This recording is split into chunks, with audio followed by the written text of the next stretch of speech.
Hi, I'm Brenda Ellis, author of Artistic Pursuits, an art curriculum for preschool through high school. You know what I love about kids like you who love to make art? You want to take in a little bit of information and then you're ready to apply that information and use it to make your own work of art. And that works really well.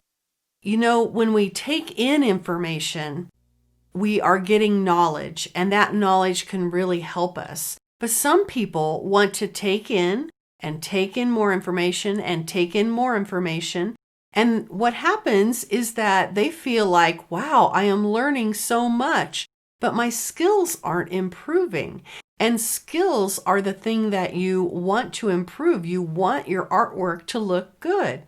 Well, when we do the task, when we physically make our hands and make our minds and make our eyes all work together toward making our art the best it can be, that is when our skills improve. So we have to put out the art. We have to make the art to see improvement in art. Because if we're just using our minds, that's not enough. It's when the mind, the hands, and the eyes learn to all work together. Our skills in art are never improved with information alone. We have to make the art. So the more art you make, the better your skills will become. And that's exciting, isn't it? So today we are going to take in a little bit more information, and I want you to apply it to your own work of art. And remember, it's the making of art, it's the practicing art that is going to really help you, and you're going to see your skills improve. Today, I want to tackle complicated subjects. When you draw outdoors, there's a lot to look at. Now, with observational drawing, I've told you that you can draw anything by making lines where you see an edge. And that's true. You can draw anything you see outdoors. But in complicated environments, you can't draw everything you see. You can't draw every leaf, every branch, or every bump along the cloud's edge. We simplify these details into big, bold shapes. Then we check to make sure these shapes are placed correctly, the way we see it.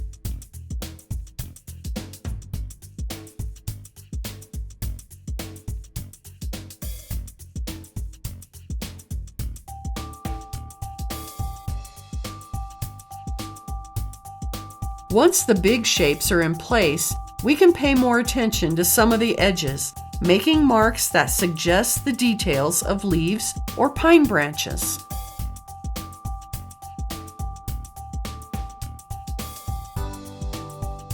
The other thing we can do is to add details, the branches and the pine needles, inside of our shapes. So we're drawing along the outside of the shape, and then we're drawing inside the shape. Depending on the amount of time you want to put into your drawing, you can fill the entire shape, or you can fill a small area and let people's minds and imaginations fill in the rest of that area. Believe it or not, this really happens, and it's a technique artists use a lot.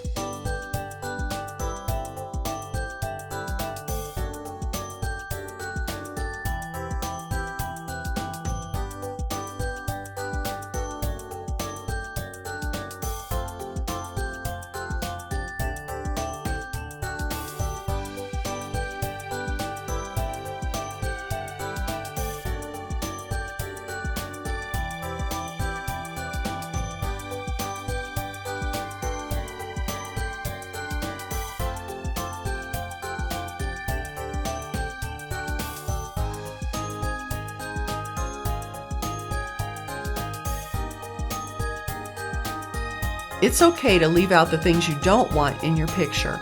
I often leave out overhead power lines and cars that creep into the space that I want to draw.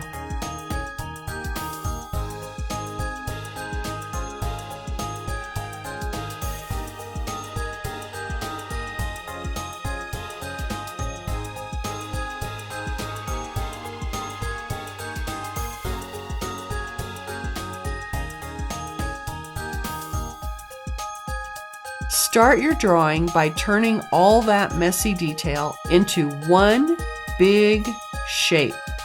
Do that for each object that you want in your picture. And that is how you conquer a complicated subject. Thank you for joining me. I hope you've enjoyed learning to draw from observation. Be sure to sign up on our email list so that you can receive notifications of each new lesson. I'll see you next week.